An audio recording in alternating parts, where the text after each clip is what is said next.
Assalamualaikum warahmatullahi wabarakatuh. Salam sehat, salam bahagia dari kami yang selalu bersemangat. Pembelajaran jarak jauh masih menjadi alternatif di tengah pandemi COVID-19.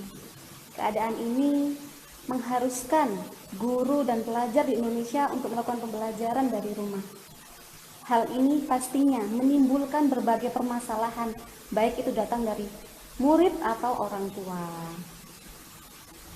Saya di sini Eni Hasnaul Faik dari SD Plus Al Irsyad Al Islamiyah Kota Batu akan mengajak ayah bunda di rumah untuk berdiskusi dan bersama mencari solusi tentang problematika yang muncul selama belajar di rumah. Di sini saya ditemani oleh Ibu Sri Mulyaningsi selaku Waka Level kelas 3 dan 4. Assalamualaikum Bu Sri. Waalaikumsalam warahmatullahi wabarakatuh, baik. Dan di sebelah kiri saya ada Bu Nur Laili selaku guru agama. Assalamualaikum Bu Laili. Waalaikumsalam warahmatullahi wabarakatuh. Nah, sebelum kita masuk pada segmen Share and Care, mari kita simak bersama hasil presentase yang sudah kami kumpulkan tentang permasalahan-permasalahan dan kesulitan orang tua dalam mendampingi anak selama di rumah.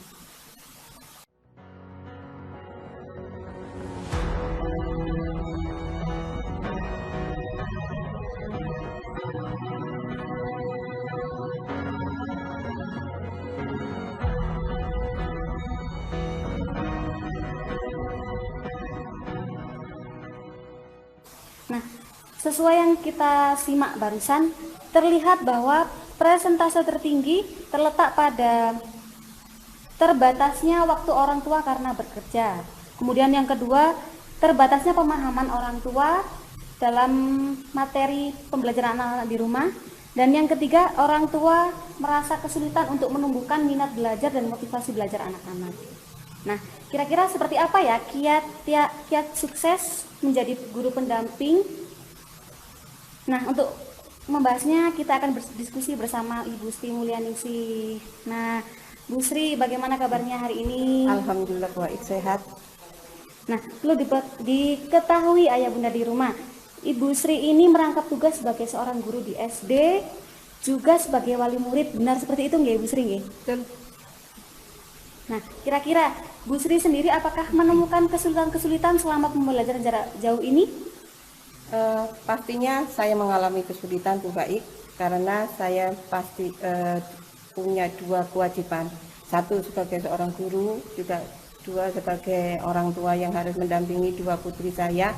Dan itu memang saya rasakan sejak awal pandemi itu, waktu untuk mendampingi anak itu sangat terbatas sekali. Bukan begitu Bu Leli? Iya, betul sekali Bu Sri. Nah, jadi yang pertama tadi adalah terbatasnya waktu karena belajar Bu Sri. Kira-kira kiat apa, tips and trik apa yang bisa diterapkan untuk ayah bunda di rumah? Mungkin kalau ini sharing saya sendiri Bu Baik ya, karena saya merasakan sendiri bagaimana keterbatasan waktu saya untuk mendampingi anak-anak ketika saya harus pagi berangkat bekerja, di waktu yang bersamaan juga anak-anak harus belajar tanpa didampingi oleh saya selaku orang tuanya. Maka saya punya trik, ketika anak saya selalu menggunakan HP lewat WA untuk menanyakan kepada anak saya apakah dia sudah mengerjakan tugas atau belum. Ketika dia kesulitan karena takutnya waktunya habis, saya otomatis WA ke wali kelasnya minta kelonggaran waktu untuk mendampingi anak supaya anak-anak saya bisa mengerjakan waktunya agak diperbanyak sedikit. Alhamdulillah respon dari guru-guru boleh baik, jadi saya bisa mendampingi ketika saya sudah selesai mengajar, saya bisa mendampingi anak saya. Itu. Baik Bu Sri, jadi kuncinya ada di komunikasi. Oke Bu Sri, Ya. jadi harus ada komunikasi dua arah antara orang tua dan anak dan antara orang tua dan guru ya Bu Sri. Iya, betul. Itu mungkin juga dirasakan Bu Leli ya. Iya. Ya, selain itu Bu Sri, tadi kan jenengan sesuai pengalaman jenengan meminta waktu kelonggaran. Nah, pasti guru mau memberikan kelonggaran itu nggak Bu Sri? Iya. Jadi mereka memberi kelonggaran waktu dengan memberikan kesempatan bahwa oke Bunda, silakan nanti bisa mendampingi anak Anda belajar, tapi memang waktunya dibatasi Bu. Minimal kalau di sekolah anak saya itu batas pengumpulnya sudah jam 7 malam. Artinya kami selaku orang tua sudah sangat senang sekali karena diberi waktu untuk lebih lama mengumpulkan tugas, tetapi juga saya tekankan ke anak saya kalau bisa dikerjakan sendiri, kerjakan artinya itu juga untuk melatih kemandirian anak, tidak tergantung kepada orang tua. Baik, Bu Sri. Yang kedua, kira-kira bagaimana nggih kiat-kiat untuk membangun motivasi atau minat belajar anak-anak selama di rumah, Bu Sri? Pastinya kalau motivasi belajar itu jadi PR yang sangat besar bagi kita, orang tua, ya Bu Leli, orang tua, guru, itu PR-nya apa? Motivasi belajar yang dirasakan sekarang itu sangat rendah. Karena mereka merasakan, aku nggak belajar, aku di rumah, Aku tidak diawasi sama guru, nanti aja wes. Nah, akhirnya kalau saya bisa pakai trik gini, kita menciptakan suasana belajar yang nyaman, satu. Kemudian kita menekankan kesadaran kepada anak bahwa tugasmu adalah belajar karena kamu adalah murid. Tetapi memang tempatnya berbeda. Kita tidak belajar di sekolah, tetapi kita belajar di rumah. Itu landasan yang harus kita tanamkan ke anak-anak. Saya tetap seorang murid, tetapi hanya ruangnya yang berbeda. Aku belajar di rumah. Itu saja dulu. Awal jadi ketika awal itu sudah anak-anak bisa menanamkan, kita bisa menanamkan itu, akhirnya kesadaran muncul, kesadaran oh iya, karena memang kondisi ini yang mengharuskan seperti ini. Karena tidak semua orang bisa merasakan apa yang kita alami, paling tidak yaitu kesadaran anak-anak itu kita tumbuhkan. Mungkin ini juga ya Bu Sri, orang tua juga perlu untuk memberikan batasan anak. Oh ini saatnya kita mengerjakan tugas misalkan, jangan main gadget dulu misalkan seperti itu orang tua bisa untuk membuat aturan. Oh sekarang waktunya belajar, sekarang waktunya bermain gitu. Iya betul. Saya setuju dengan pendapatnya Bu Laili karena memang pembatasan waktu itu perlu supaya anak-anak tahu mana ketika dia belajar, mana ketika dia harus beribadah seperti Bu Laili. Karena yang saya rasakan Bu Laili, mohon maaf, kadang kayak suruh sholat itu molornya selalu minta ampun. Nanti dulu. Gimana Bu Laili? Tunggu iklan dulu. Iya, tunggu nanggung, kurang sebentar lagi. Saya kadang itu yang saya rasakan ketika anak saya suruh sholat itu sulit sekali. Mungkin jenengan punya apa ya? Trik boleh ya, nanti anak-anak gitu loh. Nanti mungkin akan kita bahas kembali mengenai sholat ini. Karena itu yang saya rasakan.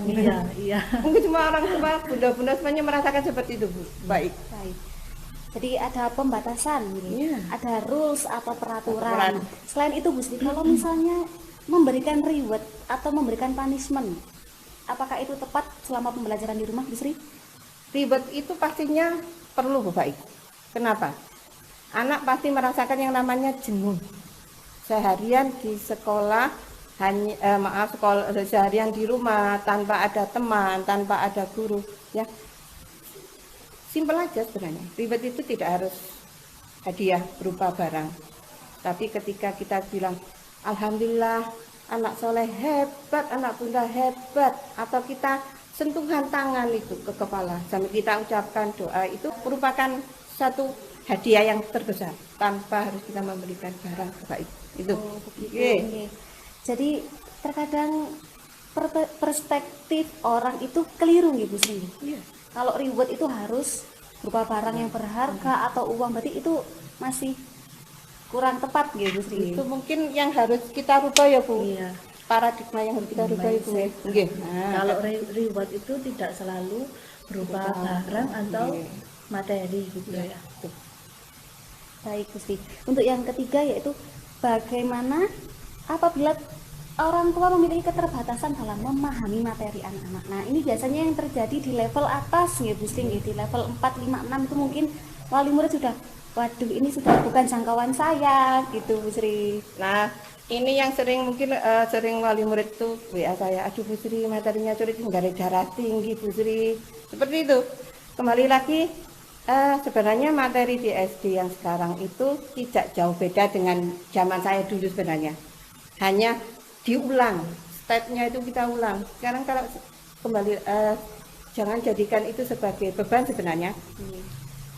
Ikhlas, kuncinya itu adalah ikhlas bahwa saya sebagai orang tua yang plus diamanai sebagai guru hebat di rumah, itu yang harus orang tua, bunda dan ayah sekalian tanamkan. Kenapa? Tanpa adanya ikhlas itu tidak akan, pembelajaran di rumah itu tidak akan berjalan dengan baik karena ada rasa keterpaksaan itu baik. Tapi Bu Sri ya, Ya. biasanya itu seperti yang saya lihat, saya kan juga punya keponakan yang masih kelas SD ya, Iya. masih kelasnya masih SD. Itu tuh orang tuanya selalu mengeluh gitu, mengeluh. Wis materine sulit, anaknya juga sulit, bikin darah tinggi Iya. aja gitu kan biasanya. Iya. Itu gimana ya Bu Sri ya? Kalau saya trik saya merasa, saya ibaratnya gini, kita kembali seperti kita bernostalgia ketika kita dulu SD. Materi sebenarnya kalau kita mau buka materi itu dulu pernah diajarkan oleh bapak ibu guru kita di SD dulu, ya. Hanya karena rentang waktunya itu yang lama Bu Leli, karena sudah rentang waktu lupa yang lama gitu ya. akhirnya sudah lupa, leren buka imaneh, sumpah aku wis akhirnya gitu, mungkin kebanyakan akhirnya bawaannya apa, cuma emosi saja. Sebenarnya kalau kita mau, oh ya wis, aku tak nostalgia dulu zamanku SD itu kayak gini, nek sinau itu seperti itu, nek enaknya yaitu memori lah, kita kembali ke masa Mungkin lalu. juga perlu tahu, orang tua itu perlu tahu, oh anakku sekarang lagi nggak mood gitu ya, anakku sekarang lagi nggak mood, nanti ya nak kalau sampean sudah mood atau diajak ngapain dulu gitu ya, bisa. Mungkin bisa gini Bun. Kalau saya biasanya ke anak saya itu ketika dia sudah anak mood atau tidak itu kelihatan dari wajahnya, mukanya sudah mencureng, alisnya ini sudah double, itu kelihatan wes nggak mood belajar. Hanya saya bilang, Dek, ayo kalau kita bikin jus gimana? Atau kita membuat sesuatu yang disenangi oleh anak tanpa mereka sadari. Kalau anak saya, ini aku bikin jus saja, tentang waktu 5 menit atau 10 menit, saya lihat. Ketika wajahnya itu sudah berseri sekali, ceria, karena tadi sudah minum jus atau makan makanan kesukaannya. Akhirnya saya, Dek, kita mulai lagi ya. Oh iya deh, mau aku. Jadi kita beri kesempatan anak untuk beristirahat gitu. Karena mereka juga manusia juga sama seperti kita juga mungkin merasakan bagaimana capeknya itu. Iya. Mungkin itu sebenarnya hikmah di balik cobaan ini ya. Antara kedekatan antara kedua orang tua dan anaknya, kemudian juga kan akhirnya kita bisa menciptakan kreasi-kreasi dari resep-resep yang baru gitu, Bu Sri. Iya, betul. Jadi kadang saya kayak yang saya rasakan ketika dulu sebelum pandemi, saya bekerja, saya pulang sudah seperti itu. Tetapi ketika ada pandemi, saya bisa merasakan, oh saya bisa lebih dekat kenal ponakan anak saya. Kalau Bu Leli bisa lebih dekat dengan keponakannya, ya. Jadi ada sebenarnya kalau kita mau hikmahnya itu loh, rasa apa ya itu chemistry-nya. Dulu jarang sekali, saya sibuk dengan urusan saya, anak saya sudah, tapi ketika sekarang masa pandemi ini quality time untuk keluarga kita Bu Leli ya jauh lebih lebih intens ya. Jadi kita jangan ambil yang negatifnya saja, sebenarnya banyak sisi positifnya Bu Leli ya, seperti itu. Baik Bu Sri, jadi kuncinya tadi harus ikhlas gitu.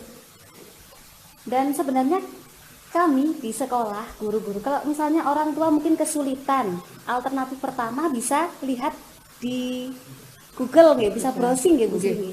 Kemudian kalau tidak seperti itu bisa menanyakan ke guru. Kita pasti akan meluangkan waktu nih, Bu Leli. Iya, betul. Ya, pastinya kita akan punya waktu. Insya Allah Harus kita siap, harus siap. kapanpun. Betul. Iya. Anytime, anywhere, any place itu mungkin harus. Kadang saya Bu Jilmi ya, Bu Leli, Bu Faik, ketika sedang pergi keluar itu sudah ada WA, Bu Jilmi ini. Tapi konsekuensi ya, sebagai seorang pendidik Tanggung jawab. harus menjawab, walaupun itu sesibuk-sibuknya kita belanja, mungkin sesibuk-sibuknya kita memasak, ketika ada WA dari wali murid, kita harus segera fast respon, jangan slow respon lah. Ya walaupun kelihatannya kita capek, tetapi ketika kita Bismillah, ikhtiar, ikhlas, insya Allah capek itu akan hilang ya Bu, Bu Leli ya. Jadi lelahnya menjadi Lelah itu ya Bu Leli. Kalau istilah agama itu lelah jadi lillah. Iya, jadi barokah. baik. Bincang-bincang kali ini bersama Bu Sri sangat Seru inspiratif dan seru sekali. Nah, selain permasalahan yang datang pada pembelajaran, itu juga ada di mengaji dan sholat. Iya, Ya, betul, Bu Bu Sri, Fai. Bu Leli ya. Iya. Nah, mungkin karena terbatasnya orang tua, jadi tidak bisa mengawasi sholat anak-anak, gitu nggih Bu Sri nggih? Mungkin karena terbatasnya pengawasan dari orang tua, sehingga sholat dan mengaji anak-anak sedikit terbengkalai. Nah, untuk pembahasan kali ini akan kita bahas bersama dan kita diskusikan bersama Bu Laili. Ya, terima kasih Bu Faik. Baiklah Ayah Bunda, memang terkait sholat ini perlu kerjasama, bantuan dari orang tua di rumah dan juga para guru di sekolah. Ya, kita sebagai guru di sekolah sudah memberikan buku panduan yang berisi tentang doa-doa harian dan juga doa-doa sholat yang kemarin sudah dibagikan. Ya, kemudian kami juga guru-guru sudah membuat video yang berisi tentang doa-doa sholat dan juga doa setelah sholat duhur, doa setelah sholat duha, juga doa setelah sholat asar yang sudah di-share di grup kelas masing-masing. Begitu ya Bu Sri nggih? Mungkin itu tadi yang saya tanyakan tadi Bu Laili ya. Ke pembiasaan dulu sebelum pandemi anak-anak itu sangat tepat waktu, sholat duha, sholat duhur, sholat asar. Iya, Tapi ketika kondisi pandemi seperti saya bekerja, saya tidak bisa ngawasi apakah anak saya itu sholat duha, apakah sholat duhurnya itu tepat waktu, sholat asarnya tepat waktu. Nah, mungkin apa ya? Kita mungkin Bu Laili punya semacam tips ya, supaya anak itu tanpa diawasi orang tua, tanpa disuruh. Kadang biasanya mesti kalau orang tua itu, "Dek, sholat, bentar Ma." Nah, ketika kita bekerja seperti saya bekerja, bagaimana sih tipsnya mungkin menanamkan, oh aku itu ya sakjane yo wedi lho, gak diawasi umiku, mamaku, tapi anak sing ngawasi aku. Nah itu supaya istilahnya kalau orang Jawa itu medeni tapi gak ketara gitu loh. Gimana mungkin itu? Mungkin bukan tanpa diawasi ya, tapi kita sebagai orang tua itu ya memang perlu harus mengawasi dalam artian memberikan perhatian gitu ya, memberikan perhatian. Karena kalau masalah sholat itu sudah langsung diawasi oleh yang memberi kita kehidupan ya Bu Sri ya. Nah, tadi bicara mengenai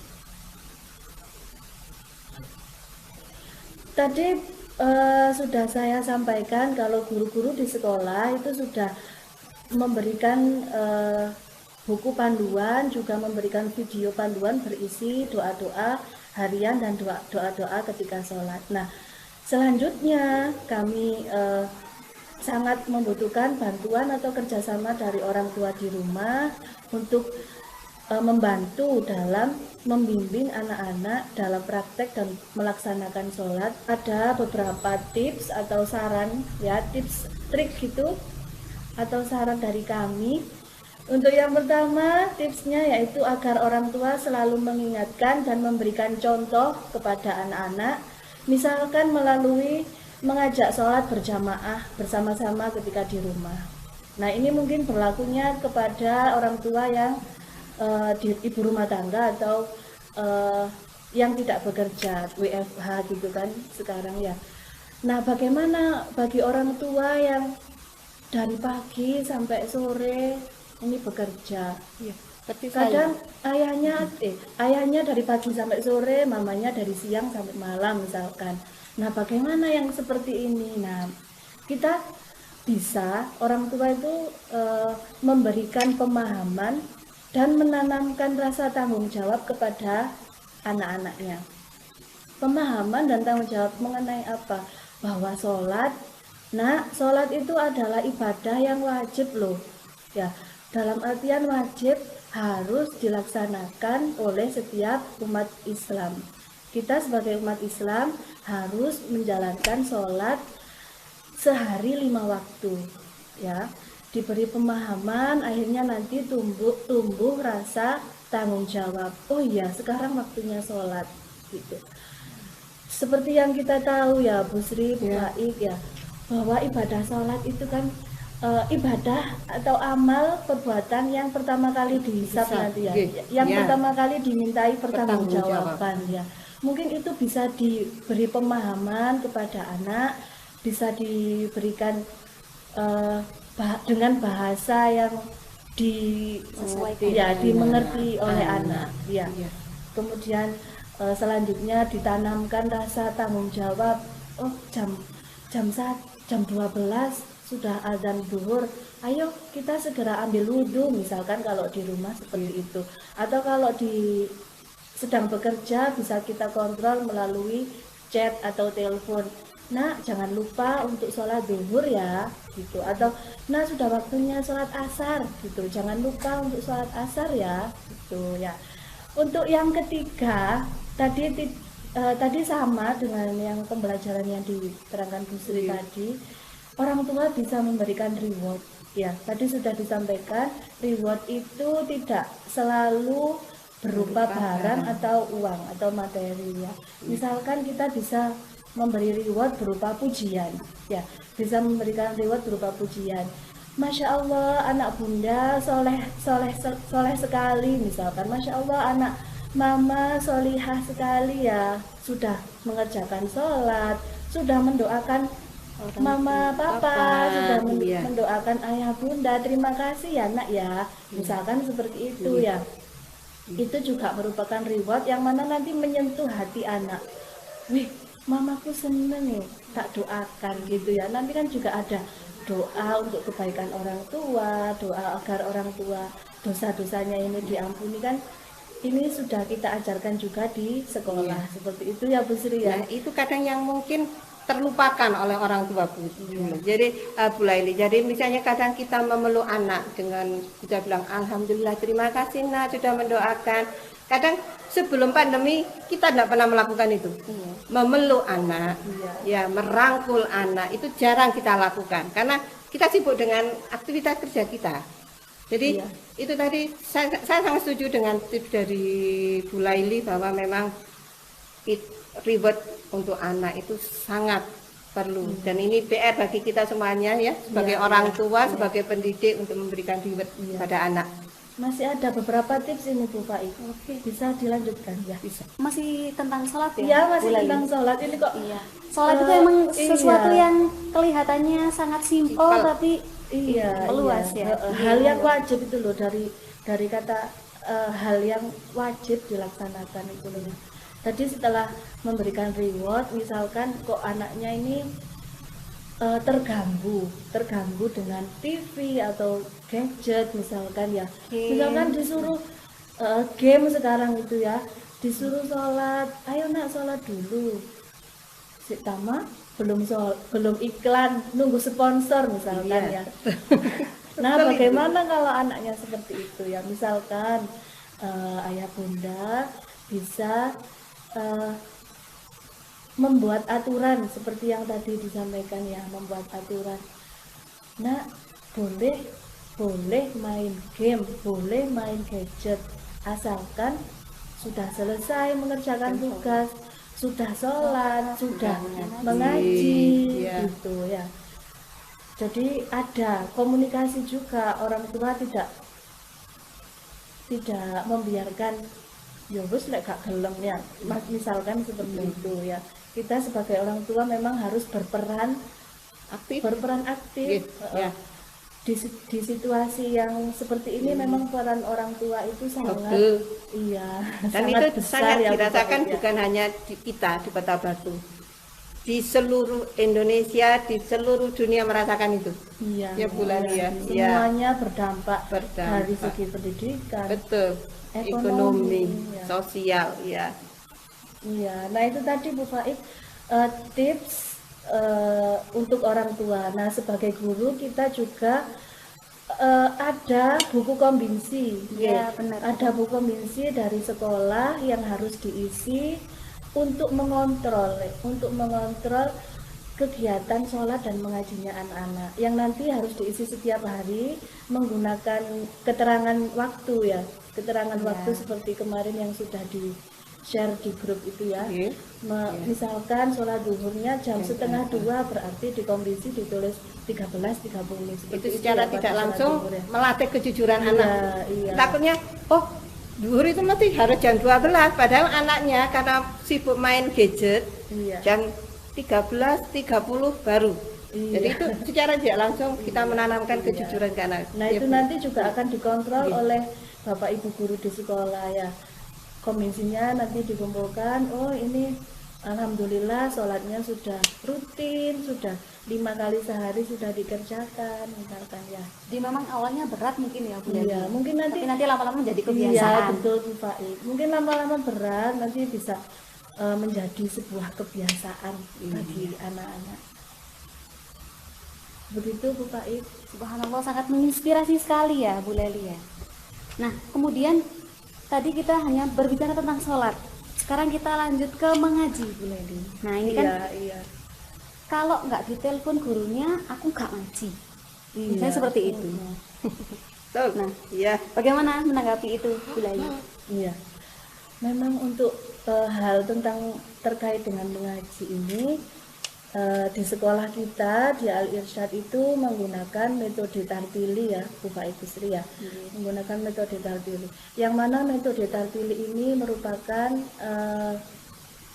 metode yang kita adopsi dari LPP Al Irsyad Al Islamiyah Pusat. Yang mana nantinya metode tartili ini bisa digunakan atau diterapkan di seluruh sekolah Al-Irsyad yang ada di Indonesia, seperti itu. Nah, kadang anak-anak itu di rumah juga sudah mengaji, di sekolah juga sudah mengaji, tetapi metodenya yang berbeda seperti itu ya. Nah, sebenarnya metode pembelajaran Al-Quran itu memang sangat banyak sekali, dan itu bukan berarti sebuah kendala ya untuk anak-anak dalam belajar. Di rumah berbeda sama di sekolah, tidak, malah dari setiap metode itu ada kekurangan dan kelebihannya. Misalkan di rumah metode ini kekurangannya ini bisa disempurnakan di metode kita memakai metode yang di sekolah. Sebaliknya juga kalau di metode kita di sekolah ada kekurangan, bisa kita lengkapi dari yang kita dapatkan ketika belajar mengaji di rumah, seperti itu. Sebenarnya bukan itu ya Bu Leli ya. Tidak bisa menjadi hambatan karena yang terpenting adalah pembiasaannya ya Bu Leli. Ya, pembiasaannya. Kalau istilahnya orang Jawa itu kulino. Kalau kita kulino itu insya Allah akan mengalir dengan sendirinya. Itu kuncinya sebenarnya yaitu kulino, ikhlas, legowo. Itu kunci sukses kita selama pembelajaran di rumah itu. Mungkin ini ya masalahnya itu gimana kalau ya mohon maaf misalkan saya juga tidak bisa mengaji Bu Guru, misalkan seperti itu ya. Ya mungkin bisa dengan diikutkan di TPQ di rumah terdekat, atau minta kakaknya untuk mengajari, menyimak, atau kalau nggak punya kakak minta tetangga atau saudara yang dekat gitu ya, untuk ayo kak simak saya mengaji misalkan seperti itu ya. Kita sebagai orang tua juga harus punya peran ya. Tidak ada yang sia-sia kalau tujuannya untuk Kebaikan. Iya. Apalagi ini untuk mengaji yang nanti pahalanya juga akan mengalir kepada orang tua ya. Orang tua sudah berusaha menyekolahkan, misalkan masuk TPQ untuk belajar ngaji, itu nanti juga pahalanya kan akan mengalir ke orang tua sampai nanti ketika meninggal ya Bu. Iya. Jadi tidak ada yang sia-sia, pasti semuanya juga akan kembali kepada orang tua. Nanti juga anak bisa mendoakan orang tua ya, sudah rajin sholat, mengajinya baik ya, pasti juga orang tua juga seneng gitu ya Pak itu.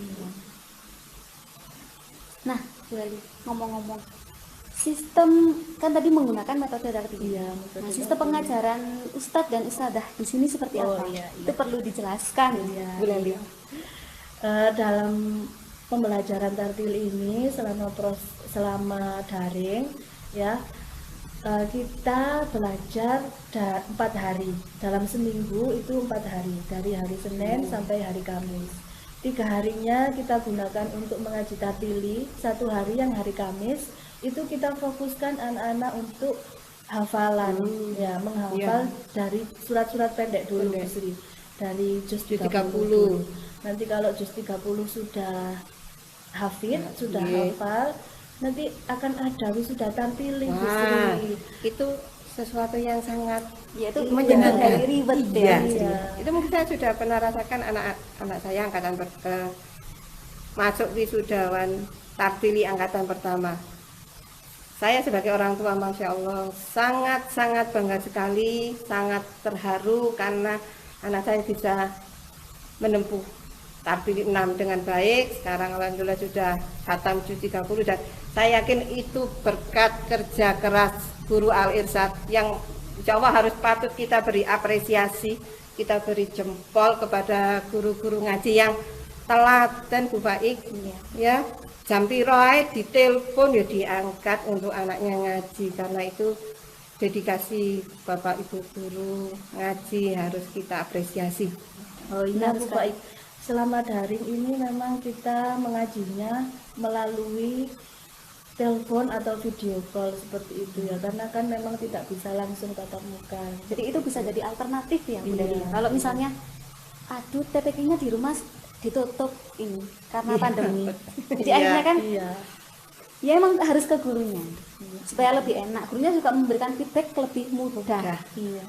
Untuk proses misalnya kayak gitu ya, apa itu istilahnya, apa itu ya, pengucapan itu apa Bu Leli? Makhrajnya. Makhraj. Ya, kalau orang tua mungkin saya rada angel nek dengan orang tuanya anak-anak itu akan lebih percaya, lebih istilahnya lebih mantep ilmu tajwid itu timbang orang tua nih kayaknya.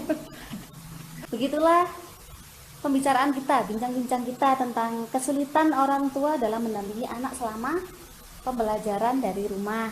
Tadi sudah dibahas tentang pembelajaran dan tentang pembiasaan sholat dan mengaji.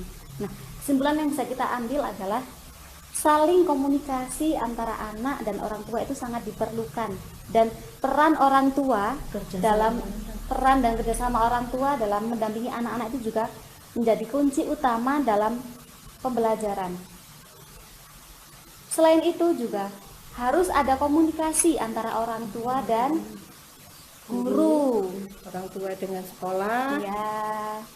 Jadi bisa berdiskusi tentang perkembangan anak selama belajar daring seperti apa. Nah, itulah salah satu agar pembelajaran jarak jauh dapat terlaksana dengan baik. Ya mungkin saya sedikit menambahkan apa yang dikatakan Bu Faik.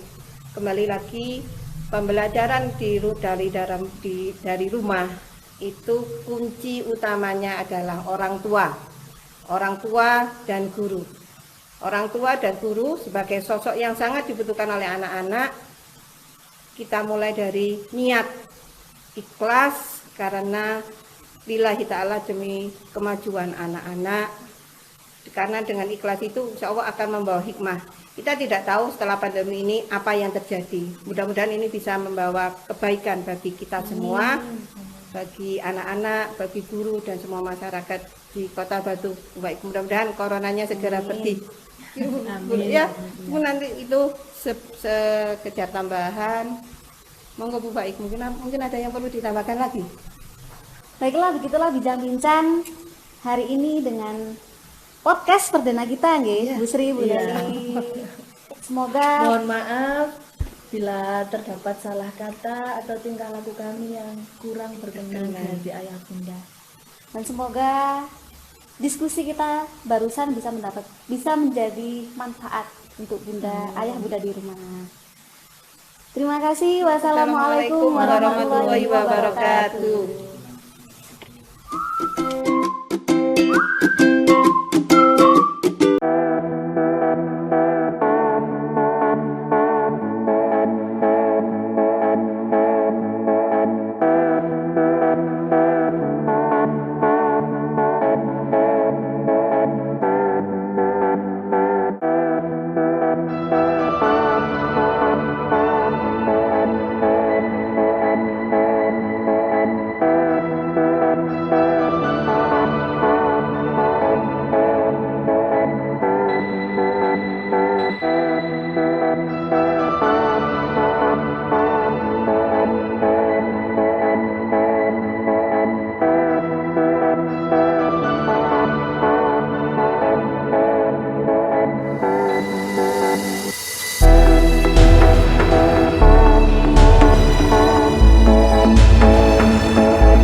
Assalamualaikum warahmatullahi wabarakatuh. Hamdalillah tabaraka wa ta'ala wa musallian wa musliman ala Rasulillah sallallahu alaihi wasallam. Bapak Ibu saudaraku, hafizakumullah. 1 tahun 4 bulan sudah pandemi kita jalani, kita alami bersama. Dampaknya luar biasa dan kita semuanya merasakan. Ada orang yang harus dirumahkan, akhirnya dia harus berjibaku karena dia punya keluarga, anak istri yang harus dinafkahi. Pengusaha yang terhenti usahanya. Ada kisah-kisah miris sebagian dari saudara-saudara kita yang mereka punya orang tua yang harus terpapar COVID, diisolasi, sakit, tidak bisa ikut merawat, hingga nazak, bahkan ketika meninggal sampai pada pemakaman tidak bisa mengikuti. Sungguh ini kesedihan yang tak berujung. Anak-anak yang semestinya bisa ceria belajar bersama bapak ibu gurunya di sekolah, bermain, belajar bersama teman-temannya, harus tertahan dan menahan diri di rumah.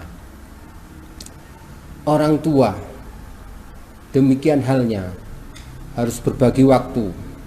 Di satu sisi dia dituntut untuk memenuhi nafkah, sisi lain harus mendampingi putra-putrinya di rumah.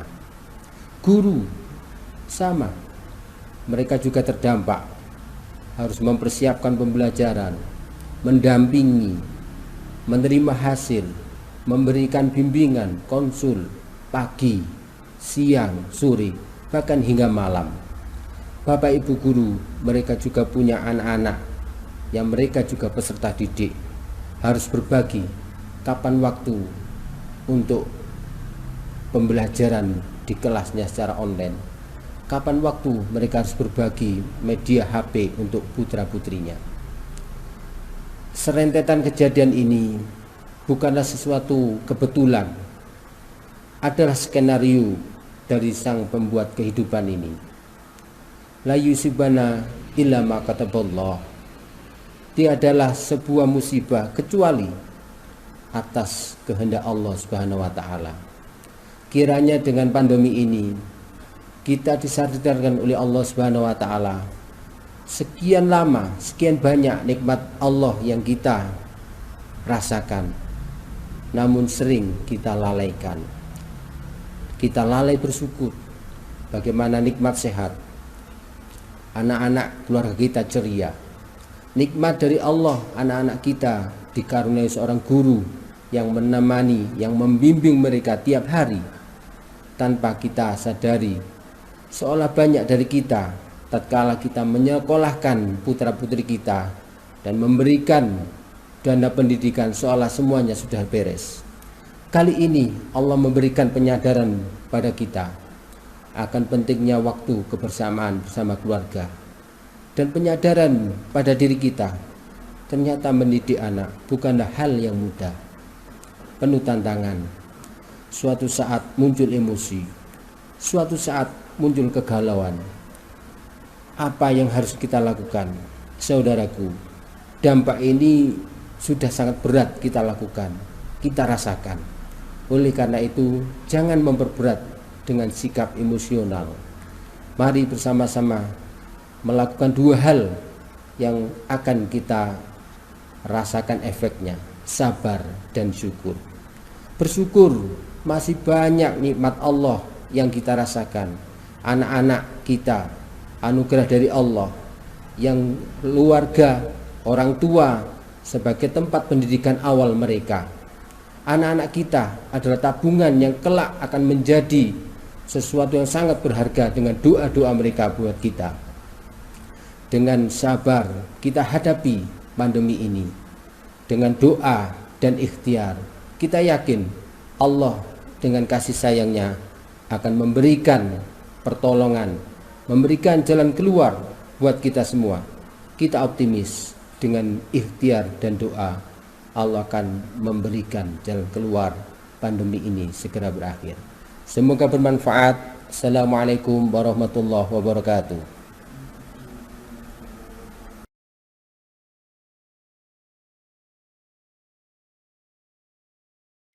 Assalamualaikum, anak soleh soliha SD Plus Akhir Saat Al Islamiyah Kota Batu. Bagaimana kabarnya?